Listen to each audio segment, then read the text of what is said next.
I think I found it. I'm not exactly sure what I found, but I found it. I'll tell you what, it's perfect for October.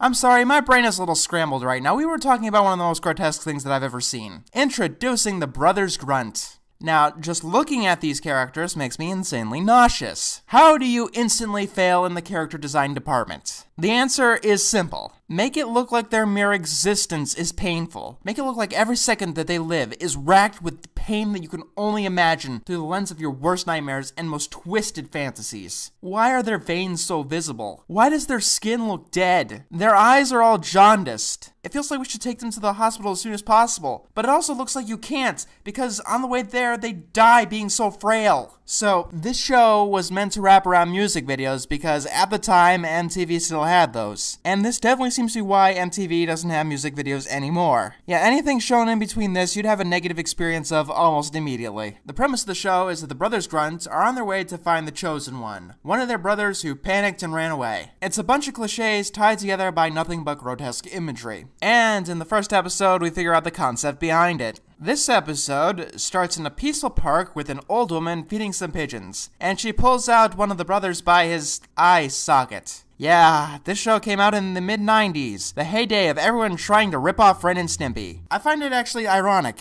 everyone trying to rip off Ren and Stimpy, that when MTV finally did get Ren and Stimpy, they used it to try to rip off South Park. Also, the only ones who weren't trying to get Ren and Stimpy was Nickelodeon, which was actively trying to suppress it. My, how times have changed. So this brother Grunt, he has a name but I don't give a fuck, brings the pigeon down to the underground lair with his brothers, who all have some kind of animal for some unexplained reason. The mentor guy says the brothers have completed their studies and meditations. Then we take a trip up the mentor's nose because I don't know. On the back of those, I don't even know what to call them. We follow the mentor as he uses a rake to open up flesh doors, and he finds them, still grotesque looking and in some kind of sludge.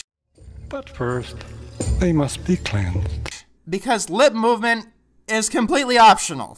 Okay, what the hell do these things consider cleansing? Because I really don't want to know. Lotion, water, and breath mints that they all seem disturbed by. Then the mentor rubs the ass of a duck on all of their heads, except for one guy. The bird gets frightened and he is described as the Chosen One. His name is Harry, and he doesn't want to be the Chosen One. They have a celebration in some not funny ways, like trying to create the human centipede, when the Chosen One flat out disappears. He tosses away his crown and cape. I have no idea why. Usually in stories like this, it's because the Chosen One has way too many grand expectations on him that he just can't live up to. Here, however, we are given absolutely no explanations. I know that these are largely wraparound segments, but you can't just move the plot in random directions without explanation. And if you're saying that between 2 and 4 minutes isn't enough, you're wrong! Both the Gregory Horror Show and the Domo anime had shorts that were comparable to the length of this, and they both managed to tell the audience all needed information. Honestly, plot-wise, that's a major problem with this episode. It's in such a rush to get through the beginning, to get to the journey, that it doesn't really explain anything, or get any investment. It should have been 2 or 3 episodes instead of just 1. Because of this, it gives the characters no personality of any kind. It doesn't even delve into the world very much. I know hardly anything about these creatures, or their society, or their relationship with humans. A good version of this type of thing would have done all of this. The brothers Grunt didn't do any of these things.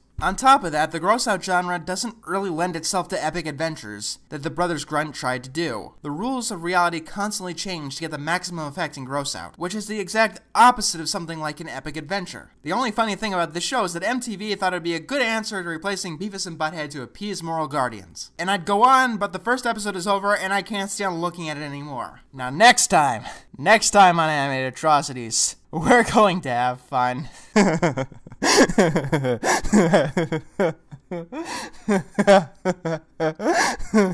you guys catch the finale of Rick and Morty? But seriously, if I ever hear Beth and Jerry have another fight, as long as I live, it will be too fucking soon.